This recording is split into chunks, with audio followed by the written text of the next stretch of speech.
ವಿದ್ಯಾರ್ಥಿಗಳು ಇವತ್ತು ನಾವು ಈ ಭಾಗ 2ರಲ್ಲಿ ಅಲ್ವಾ, ಭಾಗ 1 ಎಲ್ಲ ಮುಗೀತಲ್ವಾ? ಭಾಗ 1 ಮುಗೀತು. ಈ ಭಾಗ 2ರಲ್ಲಿ ರಸಾಯನಶಾಸ್ತ್ರಕ್ಕೆ ಸಂಬಂಧಿಸಿದಂತೆ ಮೊದಲ ಪಾಠ ನೈಸರ್ಗಿಕ ಸಂಪನ್ಮೂಲಗಳು. ನೈಸರ್ಗಿಕ ಸಂಪನ್ಮೂಲಗಳು ಕೆಲವು ಪಾಯಿಂಟ್ಗಳನ್ನು ಬರಿತಾ ಹೋಗ್ಬೇಕು ಆಯ್ತಾ? ಅವನಿಗೆ ಮಾತ್ರ ವಿನಾಯಿತಿ ಇದೆ. ನೈಸರ್ಗಿಕ ಸಂಪನ್ಮೂಲಗಳು ಅಂದ್ರೆ ಏನು, ಯಾವುದಪ್ಪ ಈ ನೈಸರ್ಗಿಕ ಸಂಪನ್ಮೂಲಗಳು ಅಂದ್ರೆ ಏನು ಅಂತ ನಾವು ತಿಳ್ಕೊಂಡ್ವಿ. ಈಗ ನಾವು ಈ ಉಸಿರಾಟಕ್ಕೆ ಉಸಿರಾಟಕ್ಕೆ ಬಳಸುವಂತಹ ಒಂದು ಅನಿಲ ಯಾವುದು? ಅಲ್ವಾ? ಆಕ್ಸಿಜನ್ ಎಲ್ಲಿದೆ? ಗಾಳಿ ಅಲ್ವಾ? ಹಾಗಾದ್ರೆ ಗಾಳಿಯನ್ನ ನಾವು ನೈಸರ್ಗಿಕ ಸಂಪನ್ಮೂಲ ಅಂತ ಕರೆಯುವುದಲ್ವಾ? ಯಾಕಂದ್ರೆ ನಮಗೆ ಉಸಿರಾಡಲು ಬೇಕಾಗುವಂತಹ ಆಕ್ಸಿಜನ್ ಗಾಳಿಯಲ್ಲಿರುತ್ತೆ. ಆ ಗಾಳಿಯನ್ನ ನಾವು ನೈಸರ್ಗಿಕ ಸಂಪನ್ಮೂಲ ಅಂತ ಕರಿತೀವಿ. ಅದೇ ರೀತಿ ನಾವು ಕುಡಿಯಲು ಬಳಸುವಂತಹ ನೀರು ಅಲ್ವಾ, ಅದು ಕೂಡ ಒಂದು ನೈಸರ್ಗಿಕ ಸಂಪನ್ಮೂಲ. ನಾವು ಬೆಳೆಯನ್ನ ಬೆಳೆಯೋದಕ್ಕೆ ಮಣ್ಣಲ್ಲಿ ಬೆಳಿತೀವಲ್ಲ ಬೆಳೆಯನ್ನ, ಆ ಒಂದು ಬೆಳೆಯನ್ನ ಬೆಳೆಯುವಂತಹ ಮಣ್ಣು ಕೂಡ ಒಂದು ನೈಸರ್ಗಿಕ ಸಂಪನ್ಮೂಲ ಅಲ್ವಾ? ಹಾಗಾದ್ರೆ ಏನಪ್ಪ ನೈಸರ್ಗಿಕ ಸಂಪನ್ಮೂಲ ಅಂದ್ರೆ ಇವೆಲ್ಲ ಎಲ್ಲಿವೆ? ಈ ನೈಸರ್ಗಿಕ ಸಂಪನ್ಮೂಲಗಳು ಎಲ್ಲಿವೆ ಅಂದಾಗ ನಿಸರ್ಗದಲ್ಲಿವೆ ಅಲ್ವಾ, ಪ್ರಕೃತಿಯಲ್ಲೇ ಇವೆ ಅಲ್ವಾ? ಇವುಗಳನ್ನ ನಾವು ನೈಸರ್ಗಿಕ ಸಂಪನ್ಮೂಲಗಳು ಅಂತ ನಾವು ಕರಿತೀವಿ. ನೋಡಿ, ನಿಸರ್ಗದಲ್ಲಿರುವ ಮಾನವನ ಉಪಯೋಗಕ್ಕೆ ಬರುವಂತಹ ವಸ್ತುಗಳನ್ನ ನಾವು ನೈಸರ್ಗಿಕ ಸಂಪನ್ಮೂಲಗಳು ಅಂತ ಕರೀಬೋದಲ್ವಾ? ನೋಡಿ, ನಿಸರ್ಗದಲ್ಲಿರುವ ಮಾನವನ ಉಪಯೋಗಕ್ಕೆ ಬರುವಂತಹ ವಸ್ತುಗಳು, ನಿಸರ್ಗದಲ್ಲಿರುವ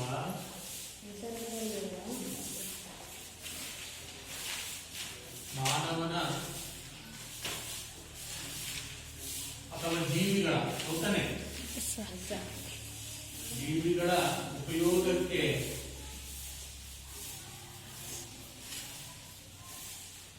ಬರುವಂತಹ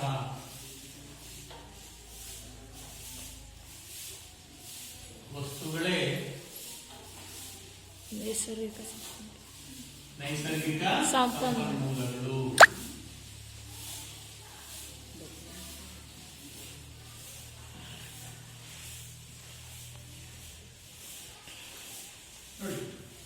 ಅವು ಈ ನಮ್ಮ ನಿಸರ್ಗದಲ್ಲೇ ಇದ್ದಾವೆ, ಗೊತ್ತಾನೆ? ಅವು ನಮ್ಮ ಉಪಯೋಗಕ್ಕೆ ಬರ್ತವೆ. ನಾವಷ್ಟೇ ಅಲ್ಲ, ಈ ಎಲ್ಲಾ ಜೀವಿಗಳ ಉಪಯೋಗಕ್ಕೆ ಬರುವಂತದ್ದು. ಯಾಕಂದ್ರೆ ನಾವಷ್ಟೇ ಉಸಿರಾಡೋದಿಲ್ಲ, ನಾವಷ್ಟೇ ನೀರು ಬಳಸೋದಿಲ್ಲ. ಈ ಭೂಮಿಯಲ್ಲಿರುವ ಪ್ರತಿಯೊಂದು ಜೀವಿಗಳು ಕೂಡ ಆ ಒಂದು ಆಕ್ಸಿಜನ್ ಬೇಕು, ನೀರು ಬೇಕು, ಮಣ್ಣು ಬೇಕು ಅಲ್ವಾ? ಇವುಗಳನ್ನ ನಾವು ನೈಸರ್ಗಿಕ ಸಂಪನ್ಮೂಲಗಳು ಅಂತ ಕರಿತೀವಿ. ಉದಾಹರಣೆ ನಾವು ನೋಡೋದಾದ್ರೆ, ಉದಾಹರಣೆ ಯಾವುದು? ಗಾಳಿ, ಅಂತಾನೆ, ನೀರು, ಮಣ್ಣು, ಅದೇ ರೀತಿ ಬೆಳಕು ಕೂಡ ಒಂದು ಸಂಪನ್ಮೂಲ ತಾನೆ. ಯಾಕೆ ಬೆಳಕು ಒಂದು ಸಂಪನ್ಮೂಲ? ನಮಗೆ ಬೆಳಕು, ವಸ್ತುಗಳನ್ನ ನೋಡೋದಕ್ಕೆ ಬೆಳಕು ಬೇಕು ಅಲ್ವಾ? ದೃಷ್ಟಿಗೆ ಬೆಳಕೇ ಬೇಕು, ಹಾಗಾಗಿ ಅದು ಒಂದು ಸಂಪನ್ಮೂಲ. ಅದೇ ರೀತಿ ಸೂರ್ಯನಿಂದ ಬರುವಂತಹ ಸೌರಶಕ್ತಿ ಅಂತಾನೆ, ಇದು ಕೂಡ ಒಂದು ಸಂಪನ್ಮೂಲ ತಾನೆ. ಆಮೇಲೆ ಉಷ್ಣ, ಸೂರ್ಯನಿಂದ ಬರುವಂತಹ ಉಷ್ಣ, ಇದು ಕೂಡ ಒಂದು ಸಂಪನ್ಮೂಲ ಅಲ್ವಾ? ಇವೆಲ್ಲ ನಿಸರ್ಗದಲ್ಲಿ ಇದ್ದಾವೆ, ನಾವು ದುಡ್ಡು ಕೊಡಬೇಕಾಗಿಲ್ಲ, ಗೊತ್ತಾನೆ? ಹಾಗಾಗಿ ಇವುಗಳನ್ನು ನಾವು ನೈಸರ್ಗಿಕ ಸಂಪನ್ಮೂಲ ಅಂದ್ರೆ ಏನಂದ್ರೆ ನಮ್ಗೆ ಉಪಯೋಗಕ್ಕೆ ಬರುವಂತದ್ದು. ನೋಡಿ, ಗಾಳಿ ಎಷ್ಟು ಮುಖ್ಯ, ನೀರು ಎಷ್ಟು ಮುಖ್ಯ, ಮಣ್ಣು, ಬೆಳಕು, ಸೌರಶಕ್ತಿ, ಉಷ್ಣ ಇತ್ಯಾದಿ ಪ್ರಕೃತಿಯಲ್ಲಿರುವಂತಹ ಅನೇಕ ವಸ್ತುಗಳು ನಮ್ಮ ಉಪಯೋಗಕ್ಕೆ ಬರ್ತವೆ. ಅವುಗಳನ್ನು ನಾವು ನೈಸರ್ಗಿಕ ಸಂಪನ್ಮೂಲಗಳು ಅಥವಾ ಇಂಗ್ಲಿಷ್ ನಲ್ಲಿ ನ್ಯಾಚುರಲ್ ರಿಸೋರ್ಸಸ್ ಅಂತ ಕರಿತೀವಿ ಅಲ್ವಾ? ಇವಿಲ್ಲದೆ ನಾವು ಬದುಕಲು ಸಾಧ್ಯವಿದೆಯಾ? ಯಾವುದೇ ಒಂದು ಅಂಶ ಕಡಿಮೆ ಆದ್ರೂ ಕೂಡ ಆ ಜೀವಿ ನಶಿಸುತ್ತಾ ಬರುತ್ತೆ ಅಲ್ವಾ? ಕ್ರಮೇಣವಾಗಿ ನಶಿಸುತ್ತಾ ಬರುತ್ತೆ, ಕೊನೆಗೊಂದಿನ ಆ ಜೀವಿಗಳೇ ಇರುವುದಿಲ್ಲ, ಆ ರೀತಿ ಆಗಿರುತ್ತೆ. ನಮ್ಮ ಈ ಭೂಮಿಯಲ್ಲಿ ನಮಗೆಲ್ಲ ಗೊತ್ತೇ ಇದೆ, ನಮ್ಮ ಸೌರವ್ಯೂಹದಲ್ಲಿ ಗೊತ್ತಾನೆ? ಸೌರವ್ಯೂಹ ಅಂದ್ರೆ ಸೂರ್ಯ ಮತ್ತು 8 ಗ್ರಹಗಳನ್ನು ಒಳಗೊಂಡ ಪರಿವಾರ, ಉಪಗ್ರಹಗಳಿರುವಂತಹ ಪರಿವಾರ, ಕ್ಷುದ್ರ ಗ್ರಹಗಳಿರುವಂತಹ ಪರಿವಾರದಲ್ಲಿ ನಮ್ಮ ಭೂಮಿಯಲ್ಲಿ ಮಾತ್ರ ಜೀವಿಗಳಿದಾವಲ್ವಾ?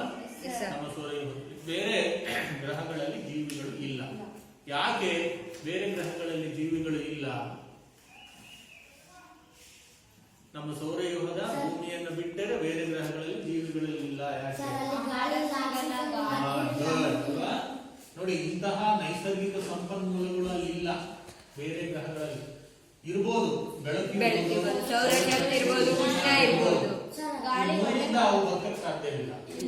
ಯಾಕಂದ್ರೆ ಎಲ್ಲಾ ಗ್ರಹಗಳಿಗೂ ಬೆಳಕು ಹೋಗುತ್ತೆ, ಸೂರ್ಯಂದು ಸೌರಶಕ್ತಿನೂ ಹೋಗುತ್ತೆ, ಉಷ್ಣನೂ ಹೋಗುತ್ತೆ ನಮ್ಮ ಭೂಮಿಗೆ ಬಂದಂಗೆ ಅಲ್ವಾ?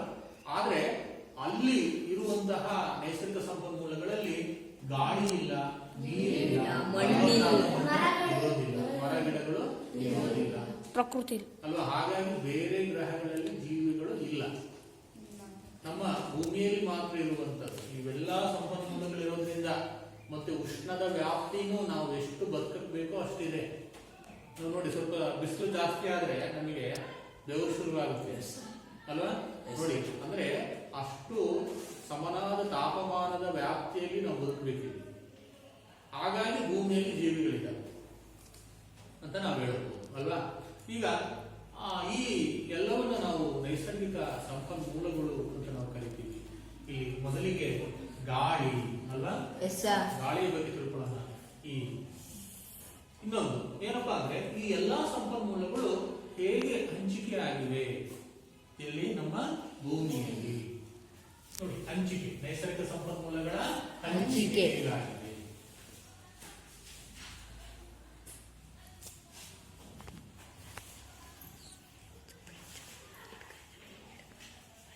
ಸಂಪನ್ಮೂಲಗಳ ಹಂಚಿಕೆ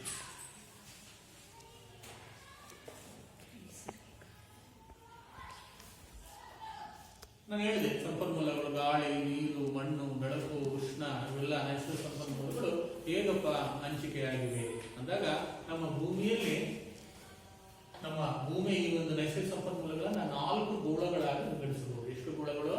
4 ಗೋಳಗಳು ಅಥವಾ ವಲಯಗಳು ಅಂತ ನಾವು ಕರೀತೀವಿ. ಆ 4 ಗೋಳಗಳು ಯಾವಪ್ಪ ಅಂದ್ರೆ, ಒಂದು ವಾಯುಗೋಳ. ಯಾವುದು? ವಾಯುಗೋಳ. ಎರಡನೇದು ಜಲಗೋಳ. ಜಲಗೋಳ.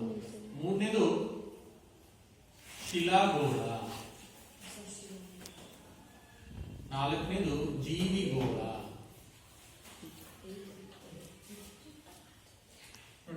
ಎಷ್ಟು ವಲಯಗಳಲ್ಲಿ ವಿಂಗಡಿಸಬಹುದು? 4 ವಲಯಗಳಲ್ಲಿ ವಿಂಗಡಿಸಬಹುದು. ವಾಯುಗೋಳ, ಜಲಗೋಳ, ಶಿಲಾಗೋಳ, ಜೀವಿಗೋಳ. ವಾಯುಗೋಳ ಅಂದ್ರೆ ಏನಪ್ಪಾ ಅಂದ್ರೆ, ಗಾಳಿಯನ್ನ ಆವರಿಸಿರುವಂತಹ ಒಂದು ಪದರ ಅಲ್ಲ? ಭೂಮಿಯನ್ನ ಗಾಳಿಯು ಆವರಿಸಿರುವ ಪದರ ಹೇಳುವುದಾ? ಭೂಮಿಯನ್ನು ಗಾಳಿಯು ಆವರಿಸಿರುವ ಪದರವೇ ಏನು? ವಾಯುಗೋಳ. ನಮ್ಮ ಭೂಮಿಯನ್ನು ಆವರಿಸಿರ್ತಾನೆ. ಈಗ ಈ ಕೊಠಡಿಯಲ್ಲಿ ವಾಯು ಇದೆ ತಾನೆ, ವಾಯು ಗಾಳಿ ಇದೆ ಅಲ್ವಾ? ಹೊರಗೆ ಹೋದ್ರೆ ಗಾಳಿ ಇದೆ. ಈ ರೀತಿ ನಮ್ಮ ಭೂಮಿಯನ್ನು ಆವರಿಸಿರುವಂತಹ ಒಂದು ಪದರವೇ ಏನಿದು? ವಾಯುಗೋಳ. ನೆಕ್ಸ್ಟ್ ಜಲಗೋಳ. ಜಲಗೋಳ ಅಂದ್ರೆ ಏನು? ನೀರನ್ನು ಆವರಿಸಿರುವ ಪದರ ಅಲ್ವಾ? ನೀರನ್ನು ಆವರಿಸಿರುವ ಪದರ.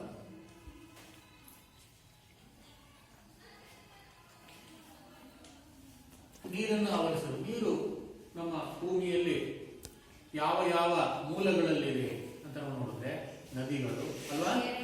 ಕೆರೆ, ಸಮುದ್ರ, ಸಾಗರಗಳು, ಗೊತ್ತಾನೆ? ನೀರಾವಿ ರೂಪದಲ್ಲಿ, ಅಂತರ್ಜಲದ ರೂಪದಲ್ಲಿ ಇದೆ. ಅದನ್ನೆಲ್ಲ ಏನಂತ ಕರಿತೀವಿ ನಾವು? ಜಲಗೋಳ. ನೆಕ್ಸ್ಟ್ ಯಾವುದು? ಶಿಲಾಗೋಳ. ಶಿಲಾಗೋಳ ಅಂದ್ರೆ ಏನಪ್ಪಾ ಅಂದ್ರೆ, ಕಲ್ಲು ಮತ್ತು ಮಣ್ಣುಗಳ ಪದರ ಅಲ್ವಾ? ಕಲ್ಲು ಮತ್ತು ಮಣ್ಣುಗಳ ಪದರವೇ ಶಿಲಾಗೋಳ.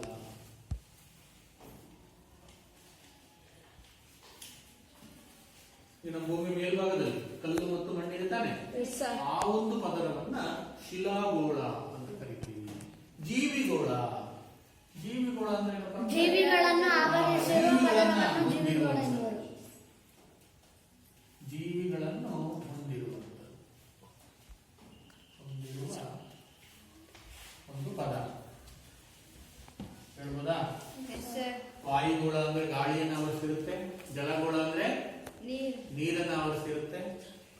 ಶಿಲಾಗೋಳ ಅಂದ್ರೆ ಕಲ್ಲು ಮತ್ತು ಮಣ್ಣುಗಳನ್ನು ಹೊರಿಸಿರುತ್ತೆ.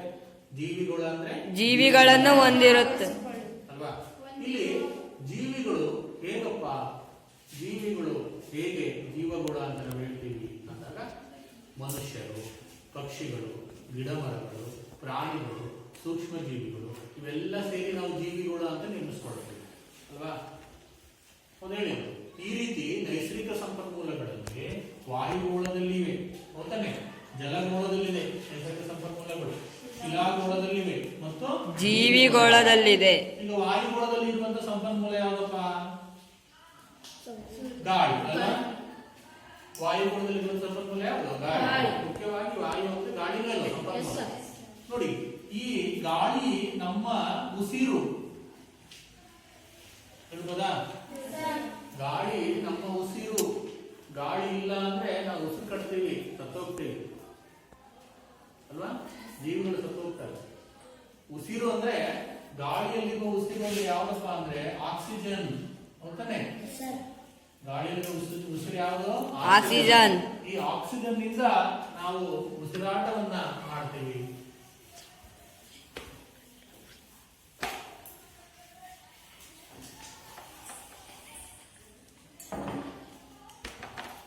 ಜೀವಿಗಳ ಉಸಿರು ಯಾವುದು? ಗಾಳಿ, ಹೌದಾನೆ. ಏರ್. ಜೀವಿಗಳ ಉಸಿರು ಗಾಳಿ. ಗಾಳಿ ಏನಪ್ಪ ಅಂದ್ರೆ ಗಾಳಿಯು ಒಂದು ಹಲವಾರು ಅನಿಲಗಳ ಮಿಶ್ರಣ. ನಾವು ಓದಿದೀವಿ,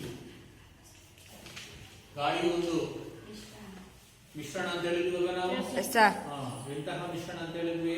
ಶುದ್ಧ ಮಿಶ್ರಣ, ಅಶುದ್ಧ ಹೇಳ್ತಾರಲ್ವಾ, ಅಶುದ್ಧವಾದ ಮಿಶ್ರಣ, ಹೌದಾನೆ. ಇಲ್ಲಿ ಮಿಶ್ರಣ ಅನ್ನೋದಕ್ಕೆ ಕಾರಣ ಇದರಲ್ಲಿ ಹಲವಾರು ಅನಿಲಗಳಿವೆ. ಅದರಲ್ಲಿ ಪ್ರಮುಖವಾಗಿ ನೈಟ್ರೋಜನ್ ಇದೆ, ಆಕ್ಸಿಜನ್, ಕಾರ್ಬನ್ ಡೈಆಕ್ಸೈಡ್, ನೀರಾವಿ, ಧೂಳು ಅಲ್ವಾ, ಇವೆಲ್ಲ ಸೇರ್ಕೊಂಡಿದೆ. ಹಾಗಾಗಿ ಗಾಳಿಯನ್ನ ನಾವು ಒಂದು ಮಿಶ್ರಣ ಅಂತ ನಾವು ಕರಿತೀವಿ. ನೈಟ್ರೋಜನ್ ಶೇಕಡ 78ರಷ್ಟಿದೆ. ಎಷ್ಟಿದೆ? 78. ಆಕ್ಸಿಜನ್ ಸುಮಾರು 21ರಷ್ಟಿದೆ. ಕಾರ್ಬನ್ ಡೈಆಕ್ಸೈಡ್ ಸುಮಾರು 0.03ರಷ್ಟಿದೆ ಅಲ್ವಾ. ಅತಿ ಹೆಚ್ಚು ಪ್ರಮಾಣದಲ್ಲಿರುವಂತದ್ದು ಯಾವುದು ಗಾಳಿಯಲ್ಲಿ? ನೈಟ್ರೋಜನ್. ನೈಟ್ರೋಜನ್ ಅಲ್ವಾ. ಎಷ್ಟಿದೆ? 78ರಷ್ಟು ನೈಟ್ರೋಜನ್ ಇದೆ. ಆಯ್ತಾ. ಶೇಕಡ 21ರಷ್ಟು ಆಕ್ಸಿಜನ್ ಇದೆ. ಇದೇ ನಮ್ಮ ಉಸಿರಾಟಕ್ಕೆ ಬರುವಂತಹ ಅನಿಲ, ಹೌದಾನೆ. ಈ ಆಕ್ಸಿಜನ್ ಗೊತ್ತೇ ಇದೆ. ಆಕ್ಸಿಜನ್ ನಾವು ಉಸಿರಾಟಕ್ಕಾಗಿ ಬಳಸ್ತೀವಿ. ಯಾವ್ದಕ್ಕಾಗಿ? ಉಸಿರಾಟ. ಉಸಿರಾಟ ಅಂದ್ರೆ ಉಚ್ಛ್ವಾಸ ಮತ್ತು ನಿಶ್ವಾಸ ಅಷ್ಟೇ ಅಲ್ಲ. ಗಾಳಿಯನ್ನು ತಗೊಳ್ಳೋದು, ಹೊರಗೆ ಬಿಡೋದು ಅಂತಾನೆ ಅದಷ್ಟೇ ಅಲ್ಲ. ಉಸಿರಾಟದಿಂದ ಏನು ಉತ್ಪತ್ತಿ ಆಗುತ್ತೆ? ಜೀವಕೋಶಗಳಲ್ಲಿ ಏನು ಉತ್ಪತ್ತಿ ಆಗುತ್ತೆ? ಉಸಿರಾಟದಿಂದ ಏನು ಉತ್ಪತ್ತಿ ಆಗುತ್ತೆ ಜೀವಕೋಶಗಳಲ್ಲಿ? ಶಕ್ತಿ. ಶಕ್ತಿ ತಾನು ಉತ್ಪತ್ತಿ ಆಗೋದು. ಮತ್ತೆ ಜೀವಕೋಶಗಳ ಮೈಟೋಕಾಂಡ್ರಿಯಾ ಏನು ಉತ್ಪತ್ತಿ ಆಗುತ್ತೆ? ಮೈಟೋಕಾಂಡ್ರಿಯಾದಲ್ಲಿ ಏನು ಉತ್ಪತ್ತಿ ಆಗುತ್ತೆ? ಶಕ್ತಿ. ಶಕ್ತಿ ತಾನು ಉತ್ಪತ್ತಿ ಆಗುತ್ತೆ. ನೋಡಿ, ಆ ಶಕ್ತಿ ಬಿಡುಗಡೆಗೆ ಆಕ್ಸಿಜನ್ ಬೇಕು ತಾನೆ. ಅದೇ ಆಕ್ಸಿಜನ್, ಗಾಳಿಯಲ್ಲಿರುವ ಆಕ್ಸಿಜನ್ ನಾವು ಬಳಸ್ಕೋಬೇಕು. ನಾವು ಹೇಳಿದ್ವಿ ಮೈಟೋಕಾಂಡ್ರಿಯಾವು ಕೋಶದ ಶಕ್ತಿ ಕೇಂದ್ರ ಅಂತ ಹೇಳಿದ್ರೆ ಅದೇ ತಾನೆ. ಈ ಆಕ್ಸಿಜನ್ ಏನ್ ಮಾಡುತ್ತೆ? ಉಸಿರಾಟದಿಂದ ಏನನ್ನು ಬಿಡುಗಡೆಗೊಳಿಸುತ್ತೆ? ಶಕ್ತಿ. ಶಕ್ತಿ ಬಿಡುಗಡೆಗೆ ಆಕ್ಸಿಜನ್ ಬೇಕೇ ಬೇಕು. ಹಾಗಾಗಿ ಜೀವಿಗಳ ಉಸಿರು ಗಾಳಿ ಅಂತ ಕರಿತೀವಿ ನಾವು ಅಲ್ವಾ. ಜೀವಕೋಶಗಳಲ್ಲಿ ಗ್ಲೂಕೋಸ್ ಆಕ್ಸಿಜನ್ ಜೊತೆ ಉತ್ಕರ್ಷಣೆ ಹೊಂದಿ ಏನ್ ಬಿಡುಗಡೆ ಆಗುತ್ತೆ? ಶಕ್ತಿ ಅಥವಾ ಎನರ್ಜಿ ಬಿಡುಗಡೆ ಆಗುತ್ತೆ. ಅದನ್ನ ಉಸಿರಾಟ ಅಂತ ನಾವು ಕರಿತೀವಿ. ನಾವಷ್ಟೇ ಇಲ್ಲ, ಎಲ್ಲಾ ಜೀವಿಗಳು ಉಸಿರಾಡ್ತಾವೆ ಅಂತಾನೆ. ಇದೇ ಆಕ್ಸಿಜನ್ ಬಳಸಿಕೊಂಡು, ಗಾಳಿಯಲ್ಲಿರುವ ಆಕ್ಸಿಜನ್ ಅನ್ನ ಬಳಸಿಕೊಂಡು. ಅದೇ ರೀತಿ ಕಾರ್ಬನ್ ಡೈಆಕ್ಸೈಡ್ ಬನ್ನಿ. ಕಾರ್ಬನ್ ಡೈಆಕ್ಸೈಡ್ ಎಷ್ಟಿದೆ? 0.03%. ಅದೇ ಮಂಗಳ ಮತ್ತು ಶುಕ್ರ ಗ್ರಹದಲ್ಲಿ, ಇಲ್ಲಿ ಗ್ರಹದಲ್ಲಿ ಎಷ್ಟಿದೆ ಕಾರ್ಬನ್ ಡೈಆಕ್ಸೈಡ್? ನಮ್ಮಲ್ಲಿ 0.03% ಇದೆ. ಅಲ್ಲಿ 95ರಿಂದ ತುಂಬಿಕೊಂಡಿದೆ ಅಂತ ಇಲ್ಲಿ ಮಂಗಳ ಮತ್ತು ಶುಕ್ರ ಗ್ರಹದಲ್ಲಿ. ಹಾಗಾದ್ರೆ ನೋಡಿ, ನಾವು ಜೀವಿಗಳು ಮಂಗಳ ಮತ್ತು ಶುಕ್ರ ಗ್ರಹದಲ್ಲಿದ್ದಾವೋ ಭೂಮಿಯಲ್ಲಿದ್ದಾವೋ? ಜೀವಿಗಳು ಎಲ್ಲಿ ವಾಸಿಸ್ತಾ ಇರೋದು? ಭೂಮಿ ಮೇಲೆ. ಹಾಗಾದ್ರೆ ಮಂಗಳ ಮತ್ತು ಶುಕ್ರ ಗ್ರಹದಲ್ಲಿ ಯಾಕೆ ಜೀವಿಗಳಿಲ್ಲ? ಕಾರ್ಬನ್ ಡೈಆಕ್ಸೈಡ್ ಎಷ್ಟಿದೆ? ನಮ್ಮಲ್ಲಿ ನೋಡಿ 1% ಇಲ್ಲ ಕಾರ್ಬನ್ ಡೈಆಕ್ಸೈಡ್. ಅದೇ ಕಾರ್ಬನ್ ಡೈಆಕ್ಸೈಡ್ ಮಂಗಳ ಮತ್ತು ಶುಕ್ರಗಳಲ್ಲಿ ಇಷ್ಟೊಂದಿದೆ. ಇಷ್ಟೊಂದು ಕಾರ್ಬನ್ ಡೈಆಕ್ಸೈಡ್ ಇದ್ರೆ ಅಲ್ಲಿ ಜೀವಿಗಳು ಬದುಕಕ್ಕೆ ಸಾಧ್ಯನಾ? ಇಲ್ಲ. ಕಾರ್ಬನ್ ಡೈಆಕ್ಸೈಡ್ ಇದು ಸ್ಲೋ ಪಾಯ್ಸನಸ್, ವಿಷಾನಿಲ. ಕಾರ್ಬನ್ ಡೈಆಕ್ಸೈಡ್ ಜಾಸ್ತಿ ಆಗೋದಿಲ್ಲ ನಮ್ಮ ಭೂಮಿ ಮೇಲೆ. 0.03% ಜಾಸ್ತಿ ಆಗ್ತಾ ಇದ್ರೆ ವಾಯು ಮಾಲಿನ್ಯ ಉಂಟಾಗುತ್ತೆ. ಅರ್ಥಾಯ್ತಾ? ಅದು ಗಾಳಿ ವಿಷ ಆಗುತ್ತೆ. ವಿಷಪೂರಿತ ಗಾಳಿಯನ್ನು ನಾವು ಸೇವಿಸಕ್ಕಾಗಲ್ಲ ಅಲ್ವಾ? ಜೀವಿಗಳಿಗೆ ತೊಂದರೆ ಆಗುತ್ತೆ ಜಾಸ್ತಿ ಆದ್ರೆ. ಮತ್ತೆ ಇನ್ನೇನಪ್ಪ ಜಾಸ್ತಿ ಆದ್ರೆ ಇನ್ನೇನ್ ತೊಂದರೆ ಆಗುತ್ತೆ? ಕಾರ್ಬನ್ ಡೈಆಕ್ಸೈಡ್ ಜಾಸ್ತಿ ಆದ್ರೆ ಇನ್ನೇನಾಗ್ಬೋದು? ಇನ್ನೇನಾಗ್ಬೋದಪ್ಪ ಅಂದ್ರೆ ನಮ್ಮ ವಾತಾವರಣದ ತಾಪ ಇದೆಯಲ್ಲ ಜಾಸ್ತಿ ಆಗ್ತಾ ಹೋಗುತ್ತೆ, ಬಿಸಿ ಆಗ್ಬಿಡುತ್ತೆ. ಅರ್ಥಾಯ್ತಾ? ಯಾಕಪ್ಪ ಅಂದ್ರೆ ಕಾರ್ಬನ್ ಡೈಆಕ್ಸೈಡ್ ಇದೆಯಲ್ಲ ಸೂರ್ಯನ ಕಿರಣಗಳನ್ನ ಹೀರ್ಕೊಳ್ಳುತ್ತೆ ಮತ್ತು ಬಿಡೋದಿಲ್ಲ.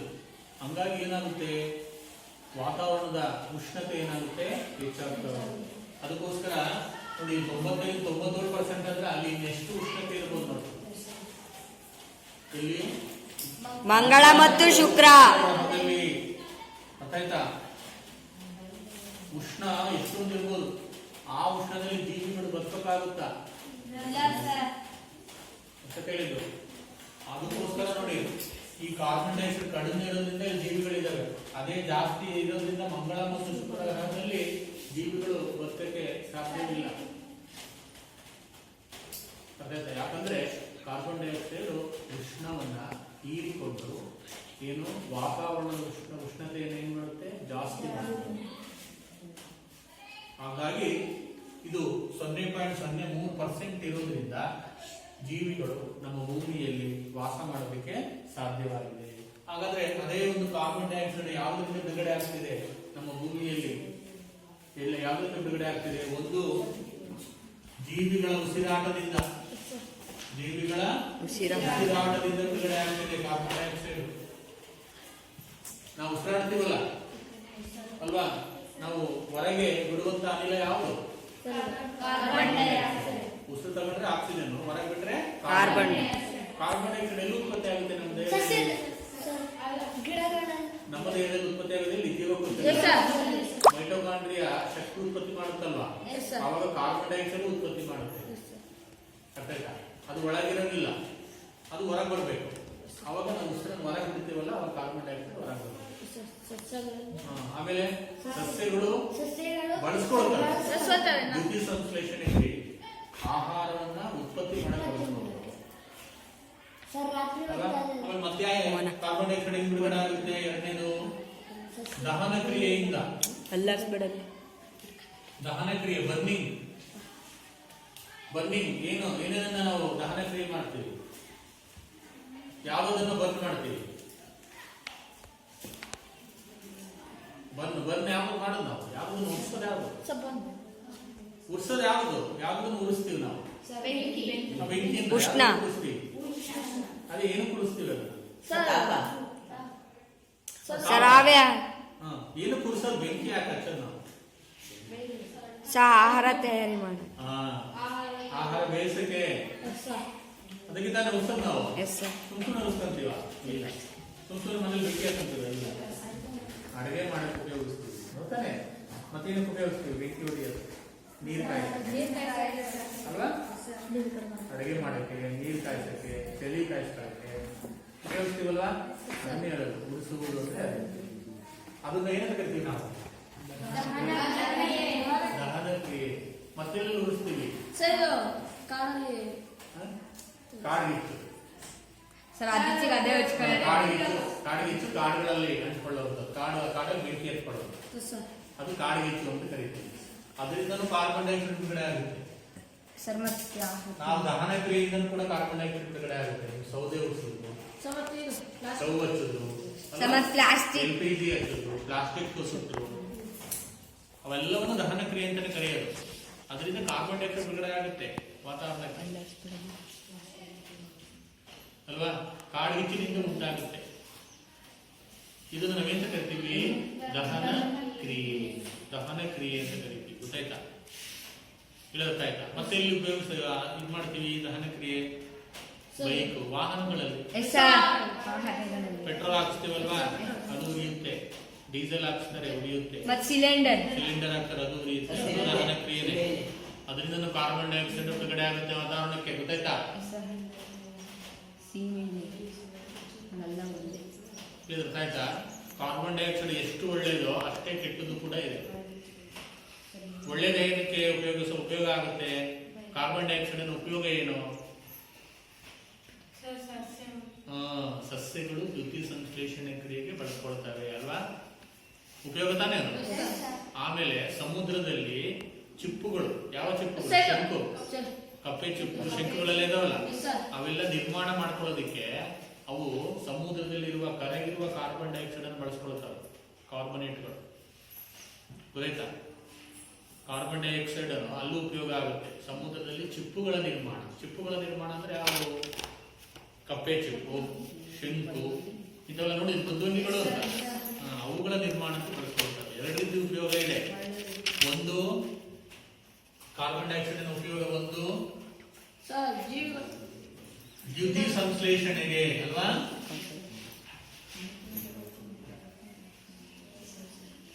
ದ್ಯುತಿ ಸಂಶ್ಲೇಷಣೆ ಅಂದ್ರೆ ಏನು? ಸಸ್ಯಗಳು ಆಹಾರವನ್ನು ತಯಾರಿಸುವಂತ ಒಂದು ಕ್ರಿಯೆ ಅಲ್ವಾ? ಅಲ್ಲಿ ಅವು ಕಾರ್ಬನ್ ಡೈಆಕ್ಸೈಡ್ ಅನ್ನು ಬಳಸ್ಕೊಳ್ತವೆ. ಅದೇ ರೀತಿ ಸಮುದ್ರದಲ್ಲಿ ಚಿಪ್ಪುಗಳ ನಿರ್ಮಾಣ, ಚಿಪ್ಪುಗಳ ನಿರ್ಮಾಣ, ಮೃದ್ವಂಗಿಗಳ ಚಿಪ್ಪುಗಳ ನಿರ್ಮಾಣಕ್ಕೆ ಕಾರ್ಬನ್ ಡೈಆಕ್ಸೈಡ್ ಅನ್ನು ಬಳಸ್ಕೊಳ್ತವೆ. ಅರ್ಥ ಆಯ್ತಾ?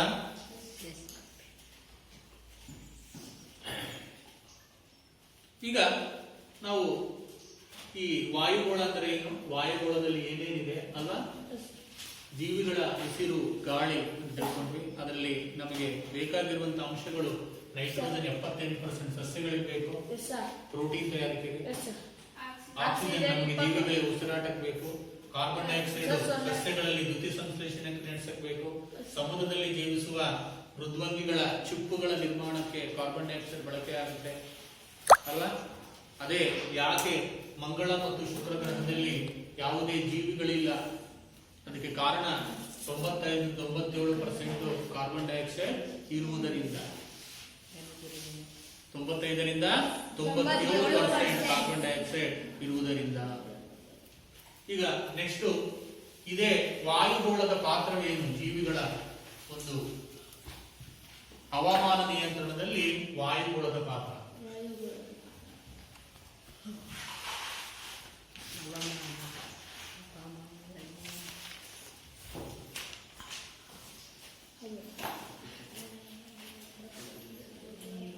ವಾಯುಗೋಳದ ಪಾತ್ರ.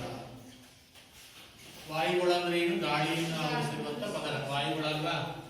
ಈ ಹವಾಮಾನ ನಿಯಂತ್ರಣದಲ್ಲಿ ವಾಯುಗೋಳದ ಪಾತ್ರವೇನು ಅಂತ ನಾವು ನೋಡಿದ್ರೆ ಏನಪ್ಪ?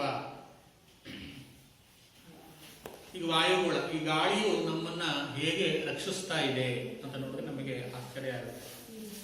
ಈಗ ಹಗಲಿನ ವೇಳೆಯಲ್ಲಿ ಗಾಳಿ ಏನ್ ಮಾಡುತ್ತೆ? ಬಿಸಿ ಆಗುತ್ತಲ್ವಾ? ಗಾಳಿ ಏನ್ ಮಾಡುತ್ತೆ? ಬಿಸಿ ಆಗುತ್ತೆ. ಹಗಲಿನ ವೇಳೆಯಲ್ಲಿ ಬಿಸಿ ಆಗುತ್ತೆ. ಅರ್ಥಾಯ್ತಾ? ಅದೇ ರಾತ್ರಿ ವೇಳೆಯಲ್ಲಿ ನಮಗೆ ಈ ಬಿಸಿ ಗಾಳಿ ಇಲ್ಲ ಅಂದ್ರೆ ಏನಾಗ್ಬೋದು? ತುಂಬಾ ತಣ್ಣಗಿರೋ ಗಾಳಿ ಬೀಸುತ್ತೆ. ಚಳಿ ಜಾಸ್ತಿ ಆಗುತ್ತಲ್ವಾ? ನಮಗೆ ತಡ್ಕೊಳ್ಳೋದಕ್ಕೆ ಆಗದೇ ಇರುವಂತ ಚಳಿ ಆಗುತ್ತೆ. ಇದು ಅರ್ಥಾಯ್ತಾ? ನೋಡಿ, ಇದು ಏನ್ ಮಾಡುತ್ತಪ್ಪ ಅಂದ್ರೆ ಈ ಗಾಳಿ ಇದೆಯಲ್ಲ, ಹಗಲಿನ ವೇಳೆಯಲ್ಲಿ ಏನಪ್ಪ ಉಷ್ಣವನ್ನ ಹಿಡಿದಿಟ್ಕೊಳ್ಳುತ್ತೆ ಹಗಲಿನ ವೇಳೆಯಲ್ಲಿ. ಅದೇ ರಾತ್ರಿ ವೇಳೆಯಲ್ಲಿ ಏನ್ ಮಾಡುತ್ತೆ? ಆ ಉಷ್ಣವನ್ನ ಬಿಡುತ್ತೆ. ಬಿಡೋದ್ರಿಂದ ನಮಗೆ ಬೆಚ್ಚಗಾಗುತ್ತೆ. ಇಲ್ಲ ಅಂದ್ರೆ ರಾತ್ರಿ ವೇಳೆಯಲ್ಲಿ ಏನಾದರೂ ಬರೀ ತಂಪು ಗಾಳಿನ ಬೀಸಿದ್ರೆ ಜೀವಿಗಳು ಬದುಕಕ್ಕಾಗುವುದಿಲ್ಲ. ಗೊತ್ತಾಯ್ತಾ? ಆ ರೀತಿಯ ಒಂದು ಪಾತ್ರವನ್ನು ವಾಯುಗುಣ ವಹಿಸುತ್ತೆ. ಹಗಲಿನ ವೇಳೆಯಲ್ಲಿ ಜಾಸ್ತಿ ಬಿಸಿಲು ಆಗದಂಗೆ, ಸೆಕೆ ಆಗದಂಗೆ ಕಾಪಾಡುತ್ತೆ. ಗೊತ್ತಾಯ್ತಾ? ಅದೇ ರಾತ್ರಿ ವೇಳೆಯಲ್ಲಿ ನಮಗೆ ತುಂಬಾ ಶೀತ ಆಗದಂಗೆ ತಡೆಯುತ್ತೆ ಗಾಳಿ, ವಾಯುಗುಣ. ಗೊತ್ತಾ? ರಾತ್ರಿ ವೇಳೆಯಲ್ಲಿ ನಮಗೆ ಬೆಚ್ಚಗೆ ಮಾಡುತ್ತೆ, ಹಗಲಿನ ವೇಳೆಯಲ್ಲಿ ತಂಪು. ತುಂಬಾ ಜಾಸ್ತಿ ಬಿಸಿಲೇ ಆದ್ರೂ ಗಾಳಿ ಬೀಸಿದಾಗ ಏನಾಗುತ್ತೆ, ತಂಪಾಗುತ್ತಲ್ಲ. ನೋಡಿ, ಹಂಗೆ ಅಂತ ಒಂದು ಮಹತ್ವದ ಪಾತ್ರವನ್ನ ಅದು ವಹಿಸುತ್ತೆ. ಯಾವುದು? ವಾಯುಗುಣ.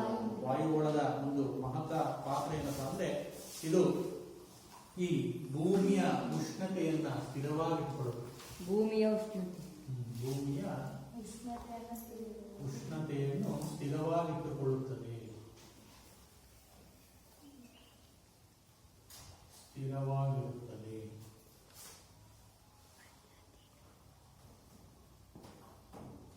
ಹೇಗೆ?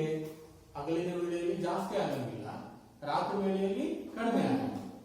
ಹಗಲಿನ ವೇಳೆಯಲ್ಲಿ ಜಾಸ್ತಿ ಆದರೆ ತಂಪಾಗಿಸುತ್ತೆ, ರಾತ್ರಿ ವೇಳೆಯಲ್ಲಿ ಕಡಿಮೆ ಆದರೆ ಬೆಚ್ಚಗೆ ಮಾಡುತ್ತೆ. ಈ ರೀತಿ ಏನ್ ಮಾಡುತ್ತೆ, ಹವಾಮಾನದ ನಿಯಂತ್ರಣವನ್ನ ಯಾವುದು ವಾಯು ಕೂಡ ವಹಿಸುತ್ತೆ. ನೋಡಿ ಎಷ್ಟು ಒಳ್ಳೆ ಕೆಲಸ ಮಾಡುತ್ತಲ್ಲ. ಇಲ್ಲಾಂದ್ರೆ ನಾವು ಈ ಸೂರ್ಯ ಜಾಸ್ತಿ ಉಷ್ಣ ಜಾಸ್ತಿ ಬರುತ್ತೆ ತಾನೆ, ಅವು ತುಂಬಾ ಸೆಕೆ ಆಗ್ಬೋದು. ಅವು ಗಾಳಿಯನ್ನ ಬೀಸುವುದರ ಮೂಲಕ ನಮಗೆ ಏನ್ ಮಾಡುತ್ತೆ, ಅದು ತಂಪಾಗುತ್ತೆ, ಕೋಲ್ಡ್ ಆಗುತ್ತೆ. ಇಲ್ಲಾಂದ್ರೆ ಜೀವಿಗಳು ತಡ್ಕೊಳಕ್ಕಾಗೋದಿಲ್ಲ, ಜೀವಿಗಳಿಗೆ ತಡ್ಕೊಳಕ್ಕಾಗೋದಿಲ್ಲ. ಅರ್ಥ ಆಯ್ತಾ ಇದು? ಕಟ್ ಮಾಡೋಣ. ಈಗ ನಾವು ಏನಪ್ಪಾ ಅಂದ್ರೆ, ಯಾವ ಗಾಳಿ ಬೇಗ ಬಿಸಿ ಆಗುತ್ತೆ ಅನ್ನೋದನ್ನ ಏನ್ ಮಾಡಬೇಕು, ಒಂದು ಚಟುವಟಿಕೆ ಮೂಲಕ ನೋಡ್ಬೇಕಾಗುತ್ತೆ. ಅದು ಆ ಚಟುವಟಿಕೆ ಮಾಡೋದಕ್ಕೆ ಸುಮಾರು ಒಂದು 3 ಗಂಟೆ ಬೇಕಾಗುತ್ತೆ. ಆಯ್ತಾ? ಆ ಚಟುವಟಿಕೆ ಮಾಡೋದಿಲ್ಲ, ಅದು ಇನ್ನೊಂದಿನ ಮಾಡೋಣ, ಇನ್ನೊಂದು ಚಟುವಟಿಕೆ ಮಾಡೋಣ. ಆ ಚಟುವಟಿಕೆ ಏನಪ್ಪಾ ಅಂದ್ರೆ, ಯಾವುದು ಬೇಗ ಬಿಸಿ ಆಗುತ್ತೆ ಅಂದಾಗ, ಅದು ಒಂದು ಬೀಕರಲ್ಲಿ ನೀರು, ಆಯ್ತಾ? ಇದರಲ್ಲಿ ಏನು, ನೀರು. ಇನ್ನೊಂದು ಬೀಕರಲ್ಲಿ ಏನ್ ತಗೋಬೇಕು, ಮಣ್ಣು ಅಥವಾ ಮಣ್ಣು ಅಥವಾ ಮರಳು.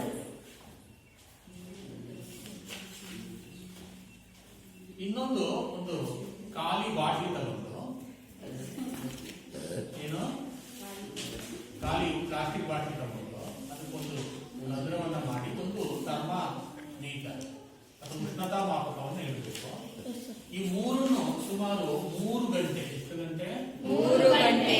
3 ಗಂಟೆ ಬಿಸಿಲಲ್ಲಿ ಇಡಬೇಕು. ನಿಮ್ಮ ಎಲ್ಲ ಅನುಭವಕ್ಕೆ ಬಂದಿರುತ್ತೆ, ಗೊತ್ತಾಯ್ತಾ? 3 ಗಂಟೆ ಏನ್ ಮಾಡಬೇಕು, ಬಿಸಿಲಲ್ಲಿ ಇಡಬೇಕು. ಈ 3ರಲ್ಲಿ ಯಾವುದು ಬೇಗ ಬಿಸಿ ಆಗುತ್ತೆ? ನೀರು, ಮರಳು ಅಥವಾ ಮಣ್ಣು, ನೀರಿರೋದು ಅಥವಾ ಈ ಖಾಲಿ ಬಾಟ್ಲಿ ಇರುವಂತಹ ಪ್ಲಾಸ್ಟಿಕ್ ಬಾಟ್ಲಿ? ಮಣ್ಣು ಮತ್ತು ಮರಳು ಸಹ. ಮಣ್ಣು ಮತ್ತು ಮರಳು ಬೇಗ ಬಿಸಿ ಆಗುತ್ತೆ ಅಂತ ನಿಮ್ಮ ಅನುಭವಕ್ಕೆ ಬರುತ್ತೆ. ಖಾಲಿ ಬಾಟ್ಲಿ ಅದು ಬೇಗ ಬಿಸಿ ಆಗುತ್ತೆ ಅಂತ ಹೇಳ್ತೀವಿ ಅಲ್ವಾ? ನಿಮ್ಮ ಅನುಭವಕ್ಕೆ ಬಂದಿರ್ಬೋದು ಯಾವ್ದು ಬೇಗ ಬಿಸಿ ಆಗುತ್ತೆ ಅಲ್ಲ? ಈ 3ರಲ್ಲಿ ಇದು ಬೇಗ ಬಿಸಿ ಆಗುತ್ತೆ. ಯಾಕೆ? ಗಾಳಿ ಇದೆ ಅಲ್ವಾ? ಗಾಳಿ ಇರೋದು ಬೇಗ ಬಿಸಿ ಆಗುತ್ತೆ, ಗೊತ್ತಾಯ್ತಾ? ಈ ಗಾಳಿನೂ ಅಷ್ಟೇ ಬೇಗ ಬಿಸಿ ಆಗುತ್ತೆ. ಆಮೇಲೆ ನಂತರ ಬಿಸಿ ಆಗೋದು ಯಾವುದು? ಮಣ್ಣು ಮತ್ತು ಮರಳು. ನಂತರ ನಿಧಾನವಾಗಿ ಬಿಸಿ ಆಗೋದು ಯಾವುದು? ನೀರು. ನೀರಿದೆಯಲ್ಲ, ಅದು ಬಿಸಿ ಆಗೋದು ನಿಧಾನ, ತಂಪಾಗೋದು ನಿಧಾನ. ಎಲ್ಲಾ ಪದಾರ್ಥಗಳಿಗಿಂತಲೂ ನೀರಿದೆಯಲ್ಲ, ಬಿಸಿ ಆಗುವುದು ನಿಧಾನ, ತಂಪಾಗುವುದು ನಿಧಾನ. ನಾವು ಬಿಸಿ ಕೊಡ್ತಾ ಇರಬೇಕು ನೀರಿಗೆ, ನಿಧಾನವಾಗಿ ಬಿಸಿ ಆಗುತ್ತಲ್ವಾ? ಅದನ್ನ ಕಾಯಿಸಿದ ನೀರನ್ನ ತುಂಬಾ ಹೊತ್ತು ಇಡಬೇಕು ನಾವು ತಂಪಾಗಕ್ಕೆ, ಹೌದಲ್ವ? ಆಮೇಲೆ ಅದೇ ಒಂದು ಎಣ್ಣೆನ ನಾವು ಬೇಗ ಬಿಸಿ ಮಾಡ್ಬೋದಲ್ವಾ? ನಿಮ್ಗೆಲ್ಲ ಅನುಭವ ಇದೆ, ಎಣ್ಣೆ ಬೇಗ ಬಿಸಿ ಆಗುತ್ತೆ. ಆಮೇಲೆ ತೆಗೆದಿಟ್ಟರು ಕೂಡ ಬೇಗ ತಣ್ಣಗಾಗುತ್ತಲ್ಲ ಎಣ್ಣೆ. ಅದೇ ನೀರಂಗಾಗುತ್ತಾ? ಎಲ್ಲಾ ಪದಾರ್ಥಗಳಿಗಿಂತಲೂ ನೀರಿದೆಯಲ್ಲ, ನಿಧಾನವಾಗಿ ಬಿಸಿ ಆಗುತ್ತೆ, ನಿಧಾನವಾಗಿ ಕೈ ತಗೊಳ್ಳುತ್ತೆ. ಆಯ್ತಾ? ಈ 3ರಲ್ಲಿ ಗಾಳಿ ಇದೆಯಲ್ಲ, ಬೇಗ ಬಿಸಿ ಆಗುತ್ತೆ. ಆಮೇಲೆ ಈ 3 ಗಂಟೆ ಬಿಸಿಲಲ್ಲಿ ಇಡಬೇಕು. ಮತ್ತೆ 3 ಗಂಟೆಗೆ 3 ನೆರಳಲ್ಲಿ ಇಡಬೇಕು. ಅವಾಗ್ಲೂ ಕೂಡ ನಾವು ತಾಪ ಎಷ್ಟಿದೆ ಅಂತ ನೋಡ್ಕೋಬೇಕು. ಅಂದ್ರೆ ನಾವು ನೋಡ್ಕೊಂಡಾಗ ತಾಪ ಈ 3ರಲ್ಲಿ ಯಾವುದು ಬೇಗ ತಣ್ಣಗಾಗುತ್ತೆ? ಬಾಟ್ಲಿ ಅಲ್ವಾ? ನಂತರ ಯಾವುದು? ಮಣ್ಣು ಅಥವಾ ಮರಳು. ನಂತರ ಯಾವುದು? ನೀರು. ಹಿಂಗೆ ಅದೆಲ್ಲ ನಮ್ಮ ಅನುಭವಕ್ಕೆ ಬಂದಿದೆ ಅಲ್ವಾ? ಅದೇ ಚಟುವಟಿಕೆಯನ್ನು ಮಾಡುವಂತದ್ದು ನೀವು ಕೂಡ ಮನೆಯಲ್ಲಿ ಮಾಡಬಹುದು. ಒಂದು ಲೋಟದಲ್ಲಿ ನೀರಿದೆ, ಇನ್ನೊಂದು ಲೋಟದಲ್ಲಿ ಮಣ್ಣು ಅಥವಾ ಮರಳು. ಇದೊಂದು ಖಾಲಿ ಬಾಟ್ಲಿ ಸಿಗುತ್ತೆ, ಆ ಖಾಲಿ ಬಾಟ್ಲಿಯನ್ನು ಇಡಿ ಸಾಕು. ಗೊತ್ತಾಯ್ತಾ? ಆ 3ನ್ನು ನಾವು ಏನು ಮುಟ್ಟಿ ನೋಡಿದಾಗ, ಬರೀ ನಿಮ್ಮಲ್ಲಿ ಉಷ್ಣತಾಮಾಪಕ ಇರೋದಿಲ್ಲ, ಮುಟ್ಟು ನೋಡಿದಾಗ ಗೊತ್ತಾಗುತ್ತೆ ಯಾವ್ದು ಬೇಕೋ ಬಿಸಿಯಾಗಿರುತ್ತೆ ಅಂತ ನಮಗೆ ಗೊತ್ತಾಗುತ್ತೆ. ಮಾಡಬಹುದು ಮನೆಗಳಲ್ಲಿ ಅಲ್ವಾ? ಆಗ ನೋಡಿ ಕೆಲವು ಪ್ರಶ್ನೆಗಳಿವೆ. ಈ ಚಟುವಟಿಕೆ 1 ಅಥವಾ ಚಟುವಟಿಕೆ 2ರಲ್ಲಿ ನೋಡಿ, ಅಂದ್ರೆ 1 ಅಂದ್ರೆ ಯಾವುದು? ಬಿಸಿಲಲ್ಲಿ ಇರೋದು, 3 ಗಂಟೆಯನ್ನು ಬಿಸಿಲಲ್ಲಿ ಇಡೋದು. ಇನ್ನೊಂದು ಚಟುವಟಿಕೆ ಯಾವುದು? ನೆರಳಲ್ಲಿ ಇಡೋದು. 2 ಚಟುವಟಿಕೆ ಆಯ್ತಾ? ಅಲ್ಲಿ ಪ್ರಶ್ನೆ ಕೇಳಿದೆ ನೋಡಿ, ಯಾವುದರಲ್ಲಿ ಹೆಚ್ಚು ಉಷ್ಣತೆ ಕಂಡು ಬರುತ್ತದೆ? ಬಾಟಲಿ ಅಲ್ವಾ? ಮೇಲೆ ಗಮನಿಸಿದ ಅಂಶಗಳಿಂದ ಭೂಮಿ ಅಥವಾ ಸಮುದ್ರ ಇವುಗಳಲ್ಲಿ ಯಾವುದು ಬೇಗ ಬಿಸಿ ಆಗಬಹುದು? ಭೂಮಿ ಅಥವಾ ಸಮುದ್ರ, ಎರಡರಲ್ಲಿ ಯಾವ್ದು ಜಾಸ್ತಿ ಬಿಸಿ? ಭೂಮಿ. ಅಂದ್ರೆ ಯಾಕಂದ್ರೆ ಸಮುದ್ರದಲ್ಲಿ ನೀರಿದೆ, ಅದು ಬಿಸಿ ಆಗುವುದು ನಿಧಾನ, ತಂಪಾಗುವುದು ನಿಧಾನ. ಅದೇ ಮಣ್ಣು ಅಥವಾ ಮರಳು ಭೂಮಿಯಲ್ಲಿ ಬೇಗ ಬಿಸಿ ಆಗುತ್ತೆ. ಮರಳು ಹಾಗಾದ್ರೆ ಭೂಮಿ ತಾನೇ ಬೇಗ ಬಿಸಿ ಆಗುತ್ತೆ. ಭೂಮಿ ಮತ್ತು ಸಮುದ್ರದಲ್ಲಿ ಭೂಮಿ ಬೇಗ ಬಿಸಿ ಆಗುತ್ತೆ. ನೆಕ್ಸ್ಟ್, ನೆರಳಿನಲ್ಲಿನ ಗಾಳಿಯ ಉಷ್ಣಮಾಪಕದ ಸೂಚ್ಯಂಕವು ಮಣ್ಣು ಮತ್ತು ನೀರಿನ ಸೂಚ್ಯಂಕ ಸಮನಾಗಿದೆಯೇ? ಅಂದ್ರೆ ಇದರಲ್ಲಿರೋ ಉಷ್ಣತೆ ಇದರಲ್ಲಿರೋ ಉಷ್ಣತೆ ಸಮನಾಗಿದೆಯಾ? ಇರೋದಿಲ್ಲ ಅಲ್ವಾ? ಇದಕ್ಕೆ ಕಾರಣವನ್ನು ಆಲೋಚಿಸಿದ್ದೀರಾ? ಏನು ಕಾರಣ? ಏನು? ಇದು ಬೇಗ ಬಿಸಿ ಆಗುತ್ತೆ, ಬೇಗ ತಣ್ಣಗಾಗುತ್ತೆ. ಯಾಕೆ? ಗಾಳಿ ಇರೋದ್ರಿಂದ ಅಲ್ವಾ? ಗಾಳಿ ಬೇಗ ಬಿಸಿ ಆಗುತ್ತೆ, ಬೇಗ ತಣ್ಣಗಾಗುತ್ತೆ ಅಂತ ನಮ್ಗೆ ಗೊತ್ತಾಗುತ್ತೆ. ಅದಕ್ಕಿಂತ ನಿಧಾನ ಮಣ್ಣು ಮತ್ತು ಮಣ್ಣು, ಅದಕ್ಕಿಂತ ನಿಧಾನ ನೀರು. ಗೊತ್ತಾಯ್ತಾ? ಆಮೇಲೆ ಜೊತೆಗೆ ನೆರಳಿನಲ್ಲಿ ಉಷ್ಣತೆಯನ್ನು ಅಳೆಯುವುದು ಹೇಗೆ? ನೆರಳಲ್ಲಿ ಯಾಕೆ ಅಳೆಯುವುದು ನಾವು ಉಷ್ಣತೆಯನ್ನ? ಅಂದ್ರೆ ನೆರಳಿನಲ್ಲಿ ಇಟ್ಟಾಗ ಉಷ್ಣತೆ ಕಮ್ಮಿ ಆಗುತ್ತೆ ಅಂದ್ರೆ ಅರ್ಥ ಏನು? ತಂಪಾಗುತ್ತೆ. ಯಾವುದು ಅಂತ ನೋಡಬೇಕು. ಯಾವ್ದು ಬೇಗ ಬಿಸಿ ಆಗುತ್ತೆ, ಯಾವ್ದು ಬೇಗ ತಣ್ಣಗಾಗುತ್ತೆ ಅನ್ನೋದು ನೋಡೋದಕ್ಕಲ್ವಾ ನೆರಳಲ್ಲಿ ಇಡೋದು. ನೆಕ್ಸ್ಟ್, ಮುಚ್ಚಿದ ಬಾಟಲಿಯಲ್ಲಿನ ಗಾಳಿಯ ಉಷ್ಣತೆಯು ತೆರೆದ ಗಾಳಿಯ ಉಷ್ಣತೆಗೆ ಸಮನಾಗಿದೆಯೇ? ಹೊರಗಡೆ ಇದರೊಳಗಿನ ಗಾಳಿಯ ಉಷ್ಣತೆ ಹೊರಗಿನ ಗಾಳಿಯ ಉಷ್ಣತೆಗೆ ಸಮನಾಗಿರುತ್ತಾ? ಸಮನಾಗಿರೋದಿಲ್ಲ. ಅರ್ಥಾಯ್ತಾ? ಸಮನಾಗಿರೋದಿಲ್ಲ. ಇದಕ್ಕೆ ಕಾರಣವೇನಿರಬಹುದು? ಅಲ್ವಾ? ಒಳಗೆ ಗಾಳಿ ಸೇರ್ಕೊಳ್ಳೋದ್ರಿಂದ ಉಷ್ಣತೆ ಅದು ಜಾಸ್ತಿ ಆಗುತ್ತೆ, ಹೊರಗಡೆ ಕಮ್ಮಿ ಆಗುತ್ತೆ. ನಮ್ಮ ನಿತ್ಯ ಜೀವನದಲ್ಲಿ ಈ ವಿದ್ಯಮಾನವನ್ನು ಗಮನಿಸಿದ್ದೀರಾ? ಹೌದು ಅಲ್ವಾ? ನಾವೀಗ ಮೇಲೆ ಗಮನಿಸಿದಂತೆ ಮಣ್ಣು ಮತ್ತು ನೀರು ಒಂದೇ ಪ್ರಮಾಣದಲ್ಲಿ ಬಿಸಿಯಾಗುವುದಿಲ್ಲ. ಅವು ತಂಪಾಗುವ ಪ್ರಮಾಣ ಎಷ್ಟಿರಬಹುದು? ನಮ್ಮ ಊಹೆಯನ್ನು ಪ್ರಯೋಗದ ಮೂಲಕ ತಿಳಿದುಕೊಳ್ಳಬೇಕು ಅಲ್ವಾ? ಅವೆರಡು ಒಂದೇ ರೀತಿ ತಣ್ಣಗಾಗುವುದಿಲ್ಲ, ಒಂದೇ ರೀತಿ ಬಿಸಿ. ಉದಾಹರಣೆಗೆ ಸಮುದ್ರ ಮತ್ತು ನೀರಿಗೆ ನಾವು ಹೋಲಿಕೆ ಮಾಡಿಕೊಂಡ್ರೆ ಸಮುದ್ರದ ನೀರು ಬೇಗ ಬಿಸಿ ಆಗುವುದಿಲ್ಲ, ಬೇಗ ತಣ್ಣು ಆಗುವುದಿಲ್ಲ. ಅದೇ ಭೂಮಿಯ ಮೇಲಿನ ಒಂದು ಗಾಳಿ ಬೇಗ ಬಿಸಿ ಆಗುತ್ತೆ, ಬೇಗ ತಣ್ಣಗಾಗುತ್ತೆ ಅಂತ ಗೊತ್ತಾಗುತ್ತೆ. ಅರ್ಥ ಆಯ್ತಾ? ಇಲ್ಲ ಗೊತ್ತಾಯ್ತಾ? ಅಂದ್ರೆ ಯಾವುದು ವಸ್ತು. ಈಗ ಇನ್ನೊಂದು ಪ್ರಯೋಗಕ್ಕೆ ಬರೋಣ. ಇಲ್ಲಿ ಅರ್ಥ ಆಯ್ತಾ? ಈಗ ನಾವು ಯಾವ ಗಾಳಿ ಬೇಗ ಬಿಸಿ ಆಗುತ್ತೆ, ಯಾವುದು ತಣ್ಣಗಾಗುತ್ತೆ ಅಂತ ಗೊತ್ತಾಯ್ತು ನಮಗೆ. ಈಗ ಭೂಮಿ ಮತ್ತು ಸಮುದ್ರದಲ್ಲಿ ಯಾವುದು ಬೇಗ ಬಿಸಿ ಆಗುತ್ತೆ? ಭೂಮಿ ಅಂತ ಗೊತ್ತಾಯ್ತಾ? ಈಗ ಇನ್ನೊಂದು ನೋಡೋಣ, ಗಾಳಿಯ ಚಲನೆ. ಗಾಳಿಯ ಚಲನೆ ಅಂದ್ರೆ ಮಾರುತಗಳು.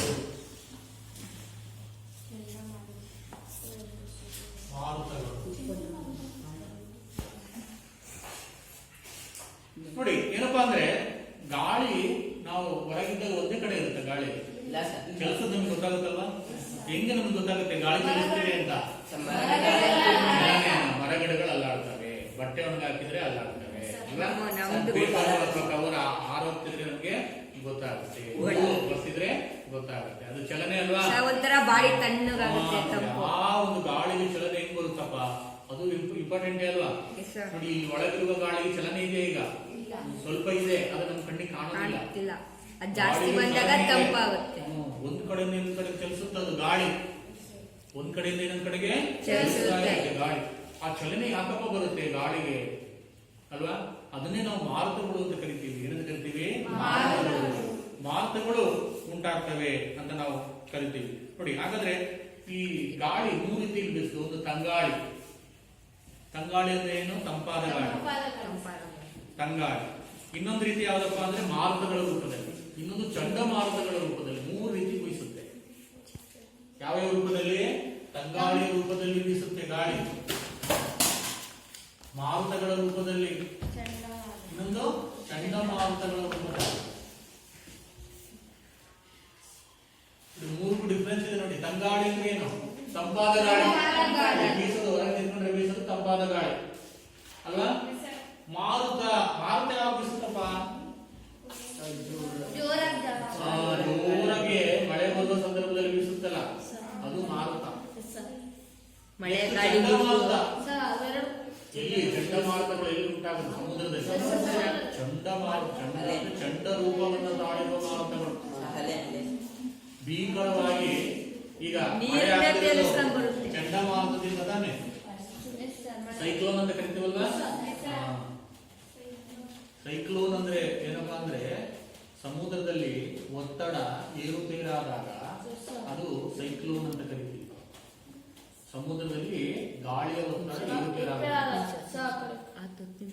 ಗಾಳಿಯ ಒತ್ತಡ ಏರುಪೇರಾಗುತ್ತೆ, ಗೊತ್ತಾಯ್ತಾ? ಆ ಗಾಳಿಯ ಒತ್ತಡ ಏರುಪೇರಾದಾಗ ಆ ಮೋಡಗಳು ಏನ್ ಮಾಡ್ತವೆ? ಭೂಮಿಯ ಕಡೆಗೆ ಬರ್ತವೆ. ಭೂಮಿಯ ಕಡೆ. ನೋಡಿ, ಇದು ವೆರಿ ಇಂಪಾರ್ಟೆಂಟ್. ನೋಡಿ, ಈಗ ಸೈಕ್ಲೋನ್ ಇಂದ ಮಳೆ ಆಗ್ತಿದೆ. ಮಳೆ ಗೊತ್ತಲ್ವಾ?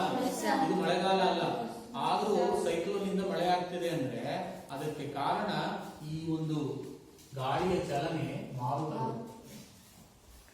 ಗೊತ್ತಾಯ್ತಾ? ಆ ಸಮುದ್ರದ ಮೇಲ್ಭಾಗದಲ್ಲಿರುವ ಮಾರುತಗಳು ಭೂಮಿಯ ಕಡೆಗೆ ಬೀಸ್ತಾ ಇದ್ದಾವೆ. ಆ ರೀತಿ ಬೀಸುವಾಗ ಮೋಡಗಳು ಹಗುರ ಇರ್ತವಲ್ಲ, ಆ ಮೋಡಗಳು ಹೊರಗೆ ಬರ್ತವೆ, ಸಮುದ್ರದ ಕಡೆಯಿಂದ ಭೂಮಿ ಕಡೆಗೆ ಬರ್ತವೆ. ಅವಾಗ ಏನಾಗುತ್ತೆ? ಮಳೆ ಆಗುತ್ತೆ. ಮೋಡ ಇಲ್ಲದೆ ಮಳೆ ಆಗುತ್ತೆ?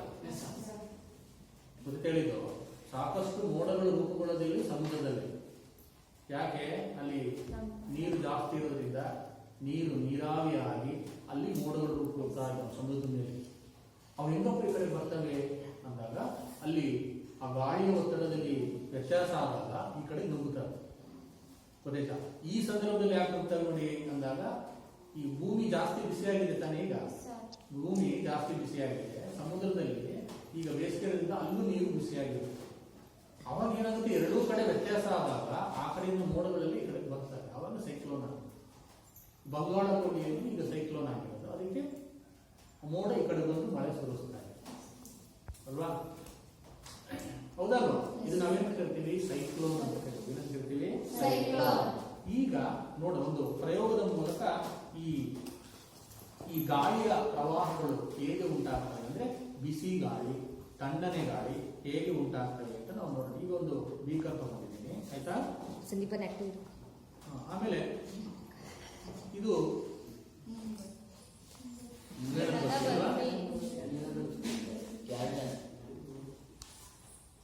ಈಗ ಈ ಕ್ಯಾಂಡಲ್ ಅನ್ನ ಇಲ್ಲಿ ಹಚ್ಚಿ ಅದರೊಳಗೆ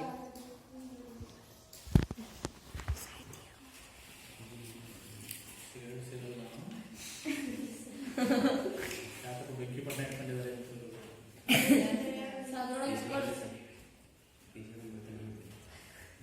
ಆ ಕೂಡ ನಂದಿ ಬರ್ತಡೆ ಆಗಿರ್ಬೇಕು.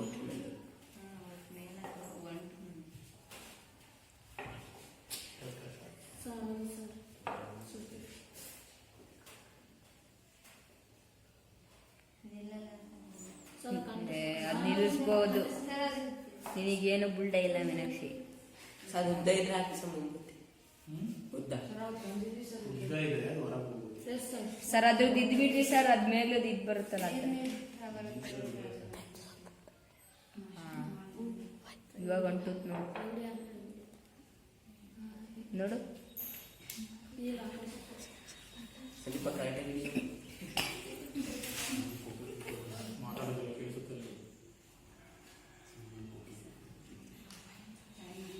ಈಗ ಒಂದು ಊದ್ಬತ್ತಿ ಹಚ್ತೀನಿ. ಹೋಗಿ ಇದು ದಹನ ಕ್ರಿಯೆ ಅಂತ ಹೇಳ್ಬೋದಲ್ವಾ? ಇದರ ದಹನ ಕ್ರಿಯೆ ತಾನೆ. ಊದ್ಬತ್ತಿ ಉಳಿಸೋದು ದಹನ ಕ್ರಿಯೆ, ಬೆಂಕಿ ಕಡ್ಡಿ ಹಚ್ಚೋದು ದಹನ ಕ್ರಿಯೆ. ಬೆಂಕಿ ಒತ್ತಿರೋದು ಇದಕ್ಕೆಲ್ಲ ಆಕ್ಸಿಜನ್ ಬೇಕು ಮತ್ತೆ ಕಾರ್ಬನ್ ಡೈಆಕ್ಸೈಡ್ ಬಿಡುಗಡೆ ಆಗುತ್ತೆ. ಈಗ ನೋಡಿ, ನಾನು ಈ ಹೊಗೆ ಬರ್ತಾ ಇರುವ ಹೊಗೆ ಕಾಣ್ತಿದೆಯಲ್ಲ, ಈಗ ಕಾಣಿಸ್ತಾ ನಾನು ಸೈಡಲ್ಲಿ ಇರ್ತೀನಿ. ಆ ಕಡೆ ಹೋಗುತ್ತೆ ನೋಡಿ. ಈ ಕಡೆ ಬರ್ತೀಯ ಸರ್, ಆ ಕಡೆ ಈ ಕಡೆ ಕೊಟ್ಟು ಬಲ್ಗಡೆಗೆ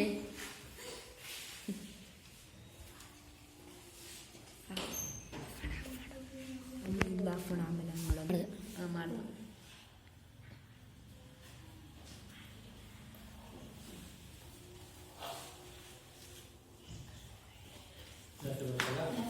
ನೋಡಿ, ಈಗ ನಾನು ಇದರ ಬೀಕರ್ನ ಸೈಡಲ್ಲಿ ಇಡ್ತೀನಿ. ಅದು ಹೊಗೆ ಆ ಕಡೆ ಹೋಗುತ್ತೆ ನೋಡಿ. ಮೇಲ್ಗಡೆ ಯಾವ ದಿಕ್ಕಿಗೆ ಹೋಗ್ತಾ ಇದೆ?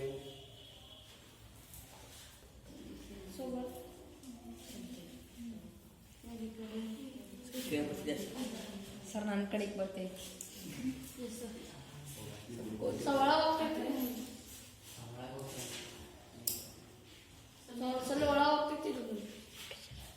ಯಾರು ಎಲ್ಲದಕ್ಕೂ ಹೋಗ್ತಾ ಇದೆ ತಾನೆ. ಈಗ ಇದ್ರ ಮೇಲೆ ಇರ್ತೀನಿ ನೋಡಿ, ಉಳಿಯುತ್ತಿರೋ ಇದ್ರ ಮೇಲೆ.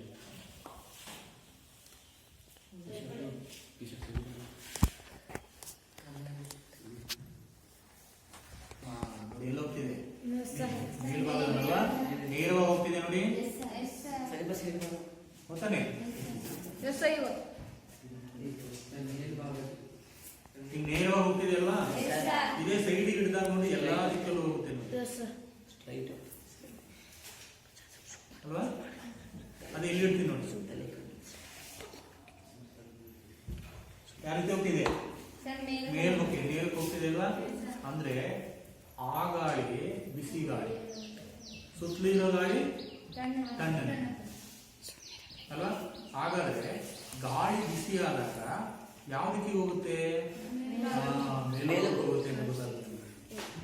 ಗಾಳಿ ಬಿಸಿ ಇದ್ದಾಗ ಮೇಲ್ಭಾಗಕ್ಕೆ ಹೋಗುತ್ತೆ ಅಂತ ಗೊತ್ತಾಗುತ್ತೆ. ಗೊತ್ತಾಯ್ತಾ ಇದು? ಅದೇ ಗಾಳಿ ತಣ್ಣಗಿದ್ದಾಗ ಎಲ್ಲ ದಿಕ್ಕಿಗೆ ಹೋಗುತ್ತಲ್ವಾ? ಮೇಲೆ ಇರುತ್ತೆ ಜಾಸ್ತಿ ಇಲ್ಲ. ಆದ್ರೆ ಉರಿಯುತ್ತಿರುವ ಕ್ಯಾಂಡಲ್ ಮೇಲೆ ಇಟ್ಟಾಗ ಗಾಳಿ ನೇರವಾಗಿ ಮೇಲೆ ಹೋಗುತ್ತೆ. ಅಂದ್ರೆ ನಮ್ಗೆ ಏನ್ ಗೊತ್ತಾಗುತ್ತೆ?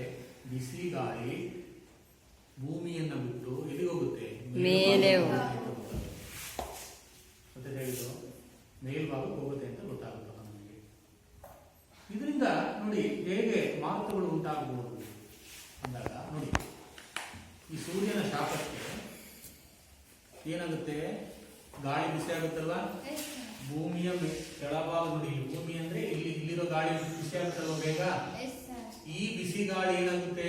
ಮೇಲಕ್ಕೆ ಹೋಗುತ್ತೆ. ಇಲ್ಲಿ ಖಾಲಿ ಜಾಗ ಉಳಿತು ತಾನೆ, ಇಲ್ಲಿ ಖಾಲಿ ಜಾಗ ಉಳಿತು. ಈ ಖಾಲಿ ಜಾಗಕ್ಕೆ ಪಕ್ಕದ ಪ್ರದೇಶದಲ್ಲಿರುವ ಗಾಳಿ ಇಲ್ಲಿ ನುಗ್ಗುತ್ತಲ್ವಾ? ಯಾಕೆ? ಇಲ್ಲಿ ಒತ್ತಡ ಕಡಿಮೆ ಆಯ್ತು, ಗಾಳಿ ಕಮ್ಮಿ ಆಗಿರೋದ್ರಿಂದ ಏನಾಯ್ತು? ಒತ್ತಡ ಆಯ್ತು. ಇಲ್ಲಿರುವ ಗಾಳಿ ಬಿಸಿಯಾಗಿ ಮೇಲೆ ಹೋದಾಗ ಇಲ್ಲಿ ಖಾಲಿ ಜಾಗ ಆಯ್ತಲ್ವಾ? ಒತ್ತಡ ಇಲ್ಲಿ ಕಮ್ಮಿ ಆಯ್ತಲ್ವಾ? ಪಕ್ಕದ ಸ್ಥಳದಿಂದ ಏನ್ ಬಂತು? ಗಾಳಿ ಇಲ್ಲಿಗೆ ಬಂತು. ಅವಾಗ ಗಾಳಿ ಚಲನೆ ಉಂಟಾಯ್ತಲ್ವಾ? ಅದು ಒಂದ್ ಕಡೆ ನಿಮ್ ಕಡೆ ಬಂದಂಗ ಆಯ್ತು ತಾನೆ. ಈಗ ಆ ರೀತಿ ನೋಡಿ ಗಾಳಿಯ ಚಲನೆ ಉಂಟಾಗಿ ಇದನ್ನೇ ಮಾರುತ ಅಂತ ಕರಿತೀವಿ. ಏನಂತ ಕರಿತೀವಿ? ನೋಡಿ, ಬಿಸಿಲು, ಸೂರ್ಯನ ಬಿಸಿಲಿಗೆ ಫಸ್ಟ್ ಅಲ್ಲಿರೋ ಗಾಳಿ ಬಿಸಿ ಆಗ್ತಿದೆ, ಮೇಲೆ ಹೋಗ್ತಾ ಇದೆ ಗಾಳಿ. ಅಲ್ಲಿ ಖಾಲಿ ಜಾಗ ಬಂತು, ಪಕ್ಕದಿಂದ ಏನ್ ಬಂತು? ಬೇರೆ ಗಾಳಿ ಬಂದು ಸೇರ್ಕೊಳ್ತು. ಅವಾಗ ಏನಾಗಿದೆ? ಗಾಳಿಗೆ ಚಲನೆ. ಅದನ್ನೇ ಮಾರುತ ಅಂತ ಕರಿತೀವಿ. ಏನಂತ ಕರಿತೀವಿ? ಹಾಗಾದ್ರೆ ನೀವು ಈ ನಮಗೆ ಈ ಬೀಚ್ಗೆ ಹೋದಾಗ, ಇಲ್ಲಿ ಬೀಚ್ಗೆ ಹೋದಾಗ ಏನಾಗುತ್ತೆ? ಬೀಚಲ್ಲಿ ಮಧ್ಯಾಹ್ನ ನಡ್ಕೊಂಡು ಹೋಗ್ತೀವಿ ಅಂತ ತಿಳ್ಕೊಳ್ಳಿ. ಬೀಚಲ್ಲಿ ಸುಡುತ್ತೆ. ಸಮುದ್ರದ ಕಡೆಯಿಂದ ಮಾರುತ ಗಾಳಿ ಬೀಸುತ್ತೆ. ನಮ್ಗೆ ಅವಾಗ ತಣ್ಣಗೆ ಅನ್ಸುತ್ತಲ್ವಾ? ನೀವು ಕೆರೆ ಹತ್ರನೇ ಹೋಗಿ, ಕೆರೆ ಹತ್ರ ಬರುತ್ತಲ್ವಾ? ಯಾಕೆ? ಸರ್ ಅದರ ಆವಿ, ಸರ್ ಅದ್ರದ ಗಾಳಿದ ಆವಿ ಬರುತ್ತೆ ಸಮಯ ಅಲ್ವಾ? ನೋಡಿ, ಭೂಮಿ ಮೇಲಿರುವ ಗಾಳಿ ಬೇಗ ಬಿಸಿ ಆಗುತ್ತೆ. ಬಿಸಿ ಆದಾಗ ಅದು ಮೇಲೆ ಇರುತ್ತೆ ಆಯ್ತಾ. ಮೇಲೆ ಇದ್ದಾಗ ಸಮುದ್ರದಲ್ಲಿ ಇರ್ತದ ಗಾಳಿ ಇದೆಯಲ್ಲ ಅದು ಈ ಕಡೆಗೆ ಬರುತ್ತೆ ಬೀಸುತ್ತೆ, ಅವಾಗ ಅದು ತಣ್ಣಗಿರುತ್ತೆ. ಅಂದ್ರೆ ಈ ಸಮುದ್ರದ ನೀರು ಬಿಸಿ ಆಗುವುದು ನಿಧಾನ ತಾನೆ, ಅದಕ್ಕೆ ತಂಪಗಿರುತ್ತೆ ಗಾಳಿ. ಅದು ರಾತ್ರಿ ವೇಳೆ ನೀವು ಬೀಚಲ್ಲಿ ನಡ್ಕೊಂಡು ಹೋಗಾಗ ಅಲ್ಲಿ ಬೀಚ್ ಕಡೆಯಿಂದ ಸಮುದ್ರಕ್ಕೆ ಬರೋದು ಗಾಳಿ ಬೆಚ್ಚಗಿರುತ್ತೆ. ನಿಮ್ಮ ಅನುಭವಕ್ಕೆ ಹೋದಾಗ ನೀವು ಅದನ್ನ ಅನುಭವಿಸಬಹುದು. ಹಗಲೊತ್ತು ಹೋದ್ರೆ ಸಮುದ್ರದ ಕಡೆಯಿಂದ ಬರುವ ಗಾಳಿ ತಣ್ಣಗಿರುತ್ತೆ, ರಾತ್ರಿ ಹೊತ್ತು ಹೋದ್ರೆ ಬೀಚಲ್ಲಿ ಸಮುದ್ರದ ಕಡೆಯಿಂದ ಬರುವಂತ ಗಾಳಿ ಬೆಚ್ಚಗಿರುತ್ತೆ. ಗೊತ್ತಾಯ್ತಾ? ಯಾಕಂದ್ರೆ ಸಮುದ್ರದ ನೀರು ಬಿಸಿಯಾಗುವುದು ನಿಧಾನ ಮತ್ತೆ ತಣ್ಣಗಾಗುವುದು ನಿಧಾನ. ಅದಕ್ಕೋಸ್ಕರ ನೀವು ಕೆರೆ ಪಕ್ಕ ನೀವು ರಾತ್ರಿ ಹೊತ್ತು ಹೋದ್ರೆ ಬೆಚ್ಚಗೆ ಬರುತ್ತೆ ಗಾಳಿ. ಅದೇ ಹಗಲತ್ತು ಹೋದ್ರೆ ಏನಾಗುತ್ತೆ, ತಣ್ಣಗೆ ಬರುತ್ತೆ. ಇದನ್ನ ಮಾರುತ ಅಂತ ಕರಿತೀವಿ. ನಾವು ಏನು ಕರಿತೀವಿ? ಮಾರುತಗಳು ಅಂತ ಕರಿತೀವಿ. ಅರ್ಥ ಆಯ್ತಾ? ಇದು ಮಾರುತ ಅಂದ್ರೆ ವೆರಿ ಸಿಂಪಲ್ ನೋಡಿ. ಇನ್ನೊಂದ್ಸರಿ ಹೇಳ್ತೀನಿ. ಸೂರ್ಯನ ಶಾಖಕ್ಕೆ ಈ ಭೂಮಿಯ ಮೇಲ್ಭಾಗದಲ್ಲಿರುವ ಗಾಳಿ ಮೊದಲು ಬಿಸಿಯಾಗುತ್ತೆ. ಅರ್ಥ ಆಯ್ತಾ? ಆ ಬಿಸಿಯಾದ ಗಾಳಿ ಮೇಲೇರ್ತಾ ಹೋಗುತ್ತೆ. ಇಲ್ಲಿ ಗಾಳಿ ಪ್ರದೇಶ ಉಂಟಾಯಿತು. ಈ ಗಾಳಿ ಪ್ರದೇಶಕ್ಕೆ ಅಕ್ಕಪಕ್ಕದ ಗಾಳಿ ಬಂದು ಸೇರ್ಕೊಂಡು ಅವಾಗ ಏನು ಗಾಳಿಗೆ ಚಲನೆ ಅನ್ನೋದು. ಈ ಚಲನೆಯನ್ನೇ ನಾವೇನು ಕರಿತೀವಿ? ಅಂತ ಕರಿತೀವಿ. ನೋಡಿ, ಈ ರೀತಿ ಮಾರುತಗಳು ಉಂಟಾಗೋದು. ಗಾಳಿ ಬೀಸೋದು ನಿಮಗೆ ಎಲ್ಲ ಕಡೆ ಹೋಗೋದು. ಅಂತ ಹೇಳಿದ್ರು ಮಾರುತಗಳು ಹೇಗೆ ಉಂಟಾಗ್ತವೆ ಅನ್ನೋದು ನಮಗೆ ಗೊತ್ತಾಯ್ತು. ಈಗ ನಾವು ಆ ಬಿಸಿಯಾದ ಒಂದು ಗಾಳಿ ನೇರವಾಗಿ ಮೇಲೆ ಹೋಗೋದು. ಆ ಕಡೆ ಈ ಕಡೆ ಎಲ್ಲೂ ಹೋಗೋದಿಲ್ಲ ಅಂತ ನಾವು ತಿಳ್ಕೊಂಡ್ವಿ. ಗೊತ್ತಾಯ್ತಾ? ಕಟ್ ಮಾಡಿ.